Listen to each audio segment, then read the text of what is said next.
नमस्कार दोस्तों, मैं हूं आद्या संगत त्रिपाठी और मेरे चैनल पर आपका स्वागत है। तो दोस्तों, आज हम एक ऐसा वीडियो बनाने जा रहे हैं जिसका नाम है वसीयत। इसको अंग्रेजी में विल भी कहते हैं।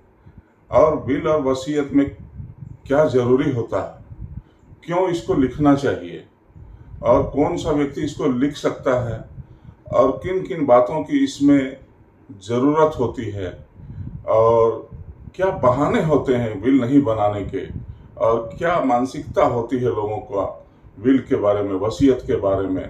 किसी को अगर पूछा जाए क्या विल के बारे में, वसीयत के बारे में जानते हो, तो करीब करीब 100% लोग बोल देते हैं हाँ हाँ, हम विल के बारे में, वसीयत के बारे में जानते हैं। आप पूछिएगा क्या होता है, तो बोलेंगे वही बुढ़े लोग जो लिख के मर जाते हैं, वही एक कागज होता है, उसी को विल या वसीयत कहते हैं। तो दोस्तों, ऐसा नहीं है। विल अपनी संपत्ति का वित्तीय संरक्षण और उसका एक समुचित संरक्षण का एक दस्तावेज है, वैधानिक दस्तावेज है, कानूनी दस्तावेज है, एक बहुत ही महत्वपूर्ण दस्तावेज होता है। और मेरे हिसाब से विल में क्या क्या चीज़ जरूरी होता है और विल कौन कर सकता है, किन कारणों से कर सकता है, इसके बारे में। और विल के संदर्भ में माननीय सुप्रीम कोर्ट ने, अगर वो सस्पिशियस हो, संदेहास्पद हो और अगर वो कोर्ट में आ जाता है, तो सुप्रीम कोर्ट में क्या क्या निर्णय हुए हैं उनको मैं आज आपको बताऊंगा। और ये जानकारी आपके अगर केस मुकदमा चल रहा है तो उसमें लाभकारी हो सकता है। तो दोस्तों, विल और वसीयत के बारे में एक संपूर्ण जानकारी जो मैं आज आपको बताने वाला हूँ, ये आपको आज तक किसी ने नहीं बताया होगा। तो इससे पहले कि इस वीडियो को हम शुरू करें, दोस्तों आपसे निवेदन है कि मेरे इस चैनल को सब्सक्राइब कर लें। और जो नए दर्शक हैं, पहली बार जुड़ रहे हैं, उनसे तो आग्रह है कि बिल्कुल सब्सक्राइब कर ही लें, क्योंकि आने वाले समय में ऐसी वीडियो आपको देखने को मिलेंगी, सुनने को मिलेंगी, जो वास्तव में कानून की दुनिया में आपको एक नई जानकारी देगा और उस जानकारी का लाभ आप अपने जीवन में उठा सकते हैं। तो दोस्तों, वसीयत क्या है? वसीयत एक ऐसा दस्तावेज है दोस्तों, जिसको आदमी को अपने जीवन काल में जरूर करना चाहिए। और ये दस्तावेज जो होता है दोस्तों, कि वसीयत किसको करना चाहिए? वसीयत अपने जो उत्तराधिकारी हैं, उत्तराधिकारी यदि आप बिना वसीयत के मर गए तो आपकी संपत्ति आपके उत्तराधिकारियों में बढ़ जाएगी, ये तो निश्चित है। इसके लिए अलग से कोई कानून नहीं है, लेकिन परिस्थितियां तब उत्पन्न हो जाती हैं जब उसमें कई प्रकार के विवाद उत्पन्न हो जाते हैं। अगर आपने अपने संपत्ति का जो जीवन भर आपने मेहनत से कमाया है और बहुत ही परिश्रम से कमाया है, उसका सही निस्तारण नहीं किया, तो आपको आने वाले समय में बहुत दिक्कत हो जाएगी। और जो आपके उत्तराधिकारी हैं, उनके बाद उनके साथ जो है परेशानी खड़ी हो जाएगी। तो इसमें जो है अपनी इच्छा अनुसार संपत्ति का सही विभाजन कर सकते हैं आप अपने जीवन काल में ही। जितने भी उत्तराधिकारी हैं, आप जिस भी उत्तराधिकारी को जिस योग्य समझते हो, उस योग्य अपने जीवन काल में संपत्तियों का विभाजन कर दीजिए कि भाई फला फैक्ट्री फला पोते को, फला फैक्ट्री फला बेटे को, फला फैक्ट्री फला को और फला संपत्ति फला को। ऐसा करके आप अपनी संपत्ति का वसीयत कर सकते हो। अगर कोई व्यवसाय चल रहा है, कोई व्यापार चल रहा है, तो उसकी निरंतरता बनाए रखने के लिए भी आपको वसीयत कर लेना चाहिए। नाबालिग बच्चों के लिए ट्रस्ट और अभिभावक नियुक्त करना, गार्जियन। अगर कोई आपका बच्चा नाबालिग है, अभी उसको बालिग होने में समय लगेगा, तो उसके लिए दोस्तों आप जो है गार्जियन नियुक्त करके जाइए। पता नहीं आगे क्या होगा, समय काल परिस्थिति का कोई भरोसा नहीं होता है दोस्तों। और आदमी को प्रैक्टिकल होना चाहिए, पुरानी रूढ़िवादी बातों पर बिल्कुल भी नहीं चलना चाहिए। अगर आप वसीयत नहीं बनाते हैं तो क्या होगा, सोचिए। अगर वसीयत किए बिना किसी की मौत हो जाती है, तो स्वाभाविक रूप से उसकी संपत्ति को उत्तराधिकार कानूनों के अनुसार विभाजित और वितरित किया जाएगा। हालांकि कुछ खास परिस्थितियों के लिए यह सबसे अच्छा विकल्प नहीं भी हो सकता है। इससे संपत्तियां गलत हाथों में पड़ सकती हैं, या कुछ खास लोग जिन्हें आप लाभ पहुंचाना चाहते हैं, वो बाहर भी रखा जा सकता है, यह मानते हुए कि आपने अपना पूरा जीवन अपनी संपत्तियों के निर्माण में बिताया है। अंत में इसे कौन प्राप्त करता है, इसका पूरा नियंत्रण बनाए रखना शायद एक अच्छा विचार हो सकता है। तो दोस्तों, अगर कोई आदमी वसीयत किए बिना जो है दुनिया से गुजर जाता है, तो जीवित रिश्तेदार के सामने बहुत ही भयावह समस्या आ जाती है। यह अनावश्यक चिंता और तनाव की वजह बन जाता है। पारिवारिक कलह और मुकदमेबाजी हो सकती है। एक स्पष्ट और अच्छी तरह से लिखित वसीयत वारिसों के बीच में टकराव से बचाने में मदद करता है। तो दोस्तों, भविष्य में परिवार के बीच कलह ना हो, विवाद ना हो, मुकदमेबाजी ना हो और मानसिक तनाव न हो, इसके लिए एक लिखित वसीयत बहुत ही आवश्यक होता है। तो सामान्यतः वसीयत नहीं बनाने के क्या बहाने होते हैं? वसीयत नहीं बनाने के दोस्तों ये बहाने होते हैं कि अभी तो मैं जवान हूँ, अभी मुझे क्या हो रहा है, अभी मुझे लंबा जीना है। तो ये जो है, जो व्यक्ति कहता है वो अपने युवापन, अपने उत्साह, अपने यौवन के आधार पर कहता है, और ठीक है, हर व्यक्ति को लंबा जीवन जीना चाहिए और स्वस्थ रहना चाहिए, लेकिन समय काल परिस्थिति को कोई जानता नहीं है और आकस्मिक मृत्यु के बारे में कुछ कहा नहीं जा सकता। आप अनुमान नहीं लगा सकते कि जीवन में कब और क्या हो जाएगा। बहुत से लोग सोचते हैं कि वसीयत बनाना कुछ ऐसा है जो आपको अपने जीवन के अंत में करना चाहिए। ये धारणा बिल्कुल ही गलत है दोस्तों। जीवन के अंत में नहीं करना चाहिए। यह जो है वसीयत सभी आयु समूहों के लोगों को कर देना चाहिए, मेरी ये राय है। तो दोस्तों, जब वसीयत आप करते हैं तो किन किन बातों का ध्यान रखना चाहिए? वैसे 2-3 छोटी छोटी वीडियो जब मैंने चैनल की शुरुआत की थी तो वसीयत के बारे में बनाई थी, लेकिन वो बहुत कम उसमें जानकारियां थी। और दोस्तों, आपको बता दूं, वसीयत एक इतना विस्तृत विषय है कि इसमें हजारों लाखों न्याय निर्णय हैं और हर सब्जेक्ट पर, हर बिंदु पर इसमें कोई न कोई आपको रूलिंग और न्याय निर्णय मानी सुप्रीम कोर्ट के, मानी हाई कोर्ट के मिल जाएंगे। तो ऐसा कोई भी वीडियो अपने आप में वसीयत के लिए पूर्ण हो ही नहीं सकता है, ये मेरा दावा है। तो दोस्तों, जो वसीयत होती है उसको किन किन बातों का ध्यान रखना चाहिए? इसमें जो है अधिकांश संपत्ति में लोग नॉमिनी नियुक्त कर देते हैं कि वसीयत की क्या जरूरत है, मैंने तो अपनी इस संपत्ति में नॉमिनी नियुक्त कर दिया है और इसमें वसीयत की कोई जरूरत नहीं है। तो कई न्यायालयों ने दोस्तों इसमें जो है नॉमिनी को अदालत में चुनौती दी जाती है। तो वसीयत या उत्तराधिकार कानूनों में एक नॉमिनी को ओवरसाइट करने की शक्ति होती है, क्योंकि नॉमिनी जो होता है उस संपत्ति का केयर टेकर होता है, वो मालिक नहीं होता है। इसलिए यह सुनिश्चित करना महत्वपूर्ण है कि नामांकन करने के बावजूद वसीयत भी बनाई जाए। आप नॉमिनी बनाइए। नॉमिनी का काम यह है कि जो उसके असली वारिस हैं, असली केयर टेकर हैं, असली उत्तराधिकारी हैं, उन व्यक्तियों के बीच आपके द्वारा की गई संपत्ति को निष्पादित कराएगा। नॉमिनी बनाना जरूरी होता है, ठीक है, लेकिन नॉमिनी उसका मालिक नहीं होता है आपकी संपत्तियों का, जहां कहीं भी नॉमिनी की आवश्यकता होती है। तो इन बातों का जरूर ध्यान रखना चाहिए। कई बार केवल परिवार का मुखिया ही बिल तैयार करने के बारे में सोचता है, लेकिन पारिवारिक संपत्ति सदस्यों में फैली हुई होती है। तो सुनिश्चित करें कि परिवार में सभी संपत्ति धारकों के पास वसीयत हो। ऐसा नहीं है कि जो मुखिया है, और भी बहुत सारे आजकल सभी लड़के जो है कमाने लग जाते हैं, लेकिन सामूहिक एक ज्वाइंट फैमिली होती है। परिवार का जो करता है मुखिया हो तो करेगा ही करेगा, लेकिन आपकी अगर पर्सनल की हुई कुछ अर्जित की हुई संपत्तियां हैं तो आप उसको भी वसीयत कर सकते हैं। नाबालिग बच्चों वाले परिवारों के लिए एक वसीयत बनाना बिल्कुल जरूरी है। यदि किसी दुर्भाग्यपूर्ण स्थिति में माता और पिता दोनों ही नहीं रहते हैं, तो मैंने देखा है ऐसे बच्चों के साथ बहुत ही अन्याय हो जाता है। तो अगर आप अपने जीवन काल में वसीयत करके जाते हैं तो ये उन नाबालिग बच्चों के लिए बहुत ही फायदेमंद हो जाता है। तो कोई भी व्यक्ति यह सुनिश्चित करने के लिए नहीं मान्य होगा कि बच्चे और संपत्ति की देखभाल कैसे की जाए। विल छोटे बच्चों के लिए ट्रस्टी या संरक्षक नियुक्त करने की एक बहुत बड़ी सुविधा देता है। दोस्तों, वसीयतकर्ता द्वारा की गई कोई भी वसीयत रद्द हो जाती है अगर वह शादी कर ले।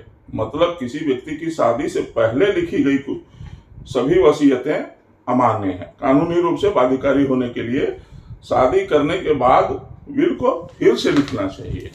ये जरूरी है दोस्तों। ऐसा नहीं कि आप जो है शादी से पहले कोई वसीयत लिख दिए हैं और बाद में शादी करते हैं तो आपने जिसके पक्ष में भी वो वसीयत लिखते हैं वो रद्द हो जाएगी दोस्तों। तो वसीयत करने का जो वास्तविक तरीका है वो क्या है? वसीयत सामान्यतः दोस्तों एक A4 साइज का जो पेपर हो, हरे रंग का हो, वाटरमार्क हो, उसमें लिखा जाना चाहिए और बिल जिस पर आप हस्ताक्षर करेंगे। इसलिए मैं ये सलाह देता हूं दोस्तों कि जब आपके पास समय हो, तसल्ली से बिल्कुल शांत चित्त मस्तिष्क में रह करके अपनी सारी संपत्तियों के ब्यौरा को सोचें और उसको एक कागज में सूचीबद्ध कर लें, लिख लें। लिखने के बाद जो है उसमें अगर आपकी कोई देनदारी है, कोई बकाया है, किसी को ऋण भी देना है, जिसने आपने लिया है उसको देना है, उसका भी आप जो है निर्णय कर लें। आपके कौन कौन से लाभार्थी होंगे, किन किन को आप वसीयत देना चाहते हैं, उसका भी तय कर लें। किस नाबालिग बच्चों के लिए कौन सा अभिभावक तय करेंगे वो भी आप जो है तय कर लें। आप अपने व्यवसाय, HUF आदि के लिए उत्तराधिकार की योजनाएं तय कर लें। 2 गवाह जो होता है दोस्तों, ये सबसे महत्वपूर्ण चीज जो है, अटेस्टिंग विटनेस, इसको हिंदी में अनुप्रमाणक साक्षी कहा जाता है। किसी भी वसीयत के लिए ये जो 2 गवाह होते हैं, अंतिम समय में जब आपका मामला कोर्ट में पहुंचता है, जब आपकी वसीयत को चुनौती दी जाती है, और लगभग ये मान के चलिए दोस्तों कि सभी वसीयतें कोर्ट में पहुंचती ही हैं। 5% वसीयत ही ऐसी होंगी जो कि कोर्ट में नहीं पहुंचती हैं, लेकिन मेरा ये मानना है कि 95% वसीयतें कोर्ट में पहुंचती ही हैं। तो वो जो 2 साक्षी हैं जिसे अनुप्रमाणक साक्षी कहा जाता है, अटेस्टिंग विटनेस कहा जाता है दोस्तों, वो जो वसीयत है उनके सामने जो है जिसने भी वसीयत लिखा, तो लिखते समय सशरीर शारीरिक रूप से उन 2 अनुप्रमाणक साक्षियों को वहां उपस्थित होना चाहिए। ये बहुत जरूरी है। और उस वसीयत को पढ़ करके वसीयतकर्ता ने देख लिया, यदि वो निरक्षर है, अनपढ़ है, तो उसको सुन करके समझ लिया, इस बात की गवाही होनी चाहिए। तो सबसे पहले उस वसीयत को पढ़कर सुनकर समझ लेगा वसीयत लिखने वाला, करने वाला, जिसने हस्ताक्षर किया। लिखने वाला अलग होता है, राइटर होता है। राइटर कभी अनुप्रमाणक साक्षी की गिनती में नहीं आता है। इसमें सुप्रीम कोर्ट का न्याय निर्णय है। अभी मैं ये वीडियो खत्म करने के बाद जो है बताऊंगा, 2-4 रूलिंग आपको बताऊंगा जो आपको निश्चित ही काम आएगी। तो न तो राइटर वसीयत का लेखक अनुप्रमाणक साक्षी माना जाता है, न ही सब रजिस्ट्रार या रजिस्ट्रार जहां आपने उसको रजिस्टर कराया वसीयत को, वो भी अनुप्रमाणक साक्षी की गिनती में नहीं आता। यदि नोटरी से कराया है तो नोटरी भी अनुप्रमाणक साक्षी की गिनती में नहीं आता है। कई न्याय दृष्टांत हैं। अनुप्रमाणक साक्षी जो है भारतीय साक्ष्य अधिनियम और उत्तराधिकार अधिनियम के अनुसार सिर्फ 2 ही अनुप्रमाणक साक्षी माने जाते हैं। और एविडेंस एक्ट के अनुसार जो है अगर 2 में से 1 अनुप्रमाणक साक्षी भी अदालत में उस वसीयत को पुष्टि कर देती है और यह कहता है कि नहीं, मेरे सामने ही वसीयतकर्ता ने इस वसीयत को पढ़कर, सुनकर, समझकर हस्ताक्षर किए, तदुपरांत मैंने और मेरे साथी गवाह ने इस वसीयत पर अपने हस्ताक्षर या अंगूठा निशान किए। ये ध्यान रखने वाली बात है दोस्तों कि बहुत सारे वसीयतों में यह लिख दिया जाता है कि पढ़कर, सुनकर, समझकर हस्ताक्षर किया, और कर देते हैं क्या, अंगूठा निशान। तो ये ध्यान रखना है, हस्ताक्षर किया तो हस्ताक्षर ही करें, अंगूठा निशान किया तो ये लिखना चाहिए कि अंगूठा निशान किया। इन बातों से क्या है, गलतफहमियां और संदेहों का उत्पन्न हो जाता है, जन्म हो जाता है, जो कि आगे चल करके सस्पिशियस बना देता है आपके वसीयत को। तो बहुत ही ध्यानपूर्वक एक बहुत ही काबिल और अनुभवी वकील के पास आपको जाना चाहिए जब कभी भी आप वसीयत का निर्माण कर रहे हैं दोस्तों, क्योंकि ये खेल नहीं होता है। जब न्यायालयों में अदालतों का चक्कर लोग लगाते हैं, मैंने देखा है कि लोग परेशान रहते हैं। कई लोगों की धारणाएं हैं वकील जो है परेशान करते हैं, वकील पेशियों पे पेशी लेते हैं। वकील ऐसा नहीं करते हैं भाई, आप लोग को गलत धारणा है। वकील क्यों चाहेगा कि आपका केस विलंब से हो? वो जल्दी चाहेगा, जल्दी आपका निराकरण हो जाएगा, जल्दी उसको फीस मिलेगी, दूसरा काम देखेगा और काम देखेगा। वकीलों के पास काम की कोई कमी नहीं होती, लेकिन बहुत सारी धारणाएं हैं, लोगों की सोच है, उस पर अपन कुछ कह नहीं सकते किसी को। लोग आप स्वतंत्र हैं, कुछ भी सोच सकते हैं, लेकिन 2-4% वकीलों का हम कह सकते हैं कोई अपवाद स्वरूप होते हैं, एक्सेप्शन है, हर जगह होते हैं, लेकिन ऐसा नहीं है। अधिकांश वकील लोग अपने मुवक्किल के प्रति निष्ठावान और समर्पित होते हैं। तो मैंने देखा है दोस्तों, वसीयतों के चक्कर में, सिविल मामलों के चक्कर में और बहुत सारे मुकदमे के चक्कर में लोग जो है न्यायालयों का चक्कर लगाते रहते हैं। कुछ सक्षम होते हैं, कुछ सक्षम नहीं होते हैं, सवेरे से आकर के बैठे रहते हैं जैसे कि किसी मंदिर के दरवाजे के सामने बैठे हों। तो अगर उन कागजों का निस्तारण सही समय पे, सही ढंग से, सही रीति से, सही और कुशल और अनुभवी हाथों के द्वारा, जो एक वकील ही हो सकता है जिसे सभी कानूनी मामलों का जानकारी होता है, तो वसीयत ऐसे व्यक्तियों से लिखवाना चाहिए, 2 अनुप्रमाणक साक्षियों के साक्ष्य के स्वरूप। तो दोस्तों बहुत सारी बातें हैं वसीयत में, और जो वसीयत की कॉपी है, वसीयत जो है उसको आपको लॉकर में रखना चाहिए। लॉकर में आप रखेंगे और जिसके पक्ष में किए हैं उसको आप सूचित भी कर दीजिए कि हाँ भाई ये संपत्ति हमने की है, फला जगह में हमने उस वसीयत को रखी है। तो इससे जो है एक विश्वास कायम रहता है। अच्छा, दूसरी बात, ये वसीयत जो है दोस्तों और एक सहूलियत देती है आपको। आप युवा हैं, आपने अपनी संपत्तियों का वसीयत किया, 2 साल 4 साल 5 साल में आपको लगता है कि अरे भाई जिस व्यक्ति को मैंने ये वसीयत किया है, ये व्यक्ति मेरे संपत्ति को सुरक्षित नहीं रखेगा, या इसकी आदतें खराब हैं, और ये जो है मितव्ययी नहीं है और खर्चीला है, ये तो संपत्ति को लुटा देगा।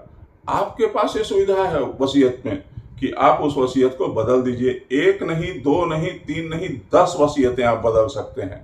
बस ध्यान आपको ये रखना है कि पहले की सारी वसीयतों को आपको निरस्त करते चलना है।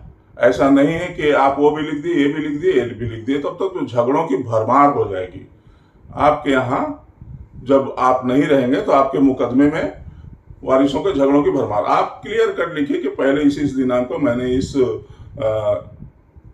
वसीयत प्राप्तकर्ता के पक्ष में ये वसीयत लिखी थी और आज उसको मैं निरस्त करता हूँ, और ये नई वसीयत फाइनल वसीयत है जो किसी अन्य के पक्ष में कर रहा हूँ। तो वसीयत में क्या है दोस्तों, बहुत बार क्या होता है कि सामान्यतः 90% लोग अपने ही उत्तराधिकारियों को, अपने वारिसों को, अपने चाहने वालों को वसीयत करते हैं।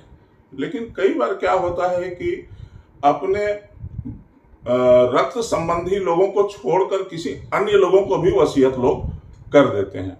तो वहां पर थोड़ा प्रमाण भार जो होता है, बर्डन ऑफ प्रूफ थोड़ा ज़्यादा हो जाता है जिसके पक्ष में वसीयत की गई होती है।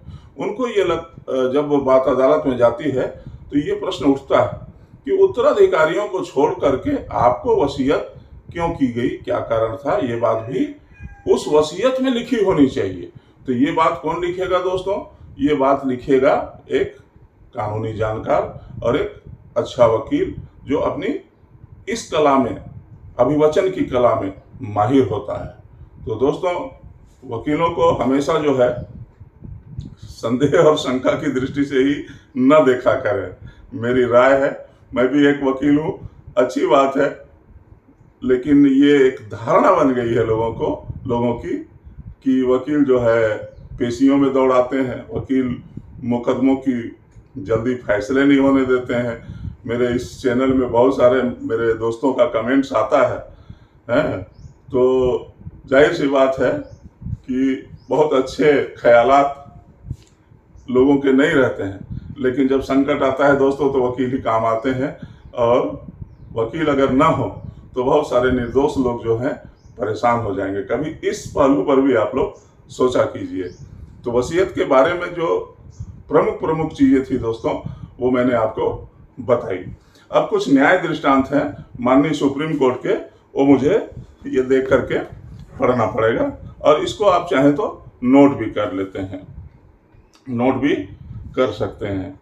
ये सुप्रीम कोर्ट का रजिस्ट्रीकृत विल वसीयत। मात्र रजिस्ट्रीकरण से समस्त शंकास्पद परिस्थितियां दूर नहीं हो जाती हैं। किसी रजिस्ट्री की अगर किसी वसीयत की मान लीजिए रजिस्ट्री हो गई है और एकदम फुल आपको कॉन्फिडेंस में है कि भाई मेरी जो रजिस्टर्ड वसीयत है, तो ये माननीय सुप्रीम कोर्ट कहते हैं कि मात्र रजिस्ट्री से सभी सस्पिशियस पॉइंट जो है दूर नहीं हो जाती, शंकास्पद परिस्थितियां दूर नहीं हो जाती। लिपिक निष्पादक से परिचित नहीं, नैसर्गिक उत्तराधिकारी अकारण उत्तराधिकार से वंचित, जैसा कि अभी मैं बता रहा था कि जो नेचुरल लीगल हियर है वो अकारण बिना किसी कारण के, अगर वसीयत में लिखा हो कि भाई मेरा जो नैसर्गिक उत्तराधिकारी है शराबी है, कबाबी है, जुआड़ी है और गलत संगत में है, और या उसे वित्तीय संरक्षण संपत्तियों का ज्ञान नहीं है, ये सब कारण होना चाहिए। तो अकारण अगर वंचित कर दिया जाए तो विल वसीयत संदेहपूर्ण हो जाता है। ये न्याय दृष्टांत दोस्तों गुरदयाल कौर वर्सेस करतार कौर, ये है सुप्रीम कोर्ट का मामला, और ये मध्य प्रदेश वीकली नोट्स जो जनरल है 1998 वॉल्यूम 2 पेज नंबर 87, इसमें आपको ये मिल जाएगा। अगला न्याय दृष्टांत मैं बताता हूं दोस्तों। संदेहजनक परिस्थितियों में निष्पादित वसीयतकर्ता की 8 दिनों के भीतर मृत्यु हो गई, वसीयत लिखा और 8 दिनों के भीतर उसकी मृत्यु हो गई, तो डाउट क्रिएट होता है, संदेह का जन्म हो जाता है। मृत्यु हो गई, प्रतिवादक के विरोधात्मक कथन साक्षर निष्पादक द्वारा हस्ताक्षर के जगह अंगूठा लगाया गया। जैसा अभी मैंने बताया था कि निष्पादक जो है, वसीयतकर्ता जो है साक्षर था, पढ़ा लिखा था और वो हस्ताक्षर कर सकता था, लेकिन उसने क्या लगा दिया, अंगूठा। कि एक माइंडसेट है, फिंगरप्रिंट बदलते नहीं। अरे आप पढ़े लिखे हो भैया, दस्तखत करो ना।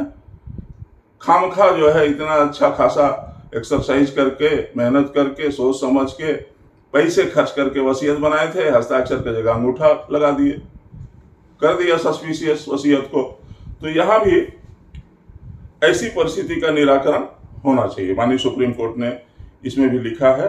ये गुरु वर्सेस आत्मा सिंह, ये भी आपको एमपी वीकली नोट्स जो है, Madhya Pradesh weekly notes 1992 1992 volume 1 page number 161 supreme court का है। MP weekly notes 1992 volume 1 page number 161। तो दोस्तों ये दो चीजें जो अभी मैंने बताई थी उससे रिलेटेड, एक तो हस्ताक्षर के बारे में और दूसरा जो है रक्त संबंधी अगर उत्तराधिकारी ना हो उसके संदर्भ में। वैसे तो बहुत सारे हजारों न्याय दृष्टांत हैं। आगे चल करके एक नई वीडियो जो है अभी शनिवार को मैं इस पे सिर्फ वसीयत के न्याय दृष्टांतों पर ही बना दूंगा और उस पर चर्चा कर लूंगा। अभी वीडियो मेरे को दिख रहा है कि देखिए 24-25 मिनट का हो गया है, तो बहुत ज़्यादा लंबा वीडियो हो जाने से भी वीडियो को लोग देखते नहीं हैं और व्यूज़ भी कम आते हैं, तो थोड़ी सी निराशा होती है। लगता है कि इतना मेहनत करके हमने ये वीडियो लोगों के लिए बनाया है, लोग इसका फ़ायदा उठाएंगे, उनके मुकदमों में, उनके कामों में काम आएगा। तो एक प्रकार की ये सेवा है दोस्तों, ऐसा नहीं है कि इसे ठीक है इसमें कुछ एडसेंस, कुछ यूट्यूब के माध्यम से एक कुछ छोटी मोटी चीज़ें, राशियाँ मिल जाती हैं यूट्यूबर लोग को, लेकिन उद्देश्य वो नहीं है। उद्देश्य ये है कि इतने सालों का अनुभव है, जो मुझे जानकारी है ये आपके पास पहुंचनी चाहिए। और मेरी द्वारा दी गई जानकारी अगर आपकी किसी भी काम आती है तो मैं अपने इस पेशे को धन्य मानूंगा और इसको पूर्ण मानूंगा कि मेरे द्वारा दी गई जानकारी आपके किसी काम आ सकी। तो दोस्तों, अगर वीडियो अच्छा लगा हो तो आप इसे लाइक और शेयर जरूर कीजिएगा। हाँ, ये बात बता दूं कि अगले शनिवार को, जैसा कि मैंने मंगलवार और शनिवार को वीडियो डालने का एक निर्णय लिया है, तो इसी वसीयत पे सिर्फ न्याय निर्णयों पर ही हम लोग चर्चा करेंगे। बहुत सारे न्याय निर्णयों को मैं वसीयत के बारे में आपसे चर्चा करूंगा, पढ़ के बताऊंगा और उसको आपको नोट कराऊंगा, जो कि आपका अगर वसीयत से संबंधित रिलेटेड मामला है तो उसमें आपको काम आएगा, या फिर आपको वसीयत बनाना है तो इन न्याय निर्णयों के आधार पर किस तरीके से आप वसीयत बनाएंगे इसका ख्याल रखेंगे। तो काफ़ी लंबा समय हो गया, ये 26 मिनट होने जा रहा है इस वीडियो को। ये बात मुझे शुरू में ही कहनी चाहिए थी कि वीडियो को अंत तक देखें, लेकिन भूल गया। चलिए, इतना ही। जय हिंद, जय भारत, वंदे मातरम।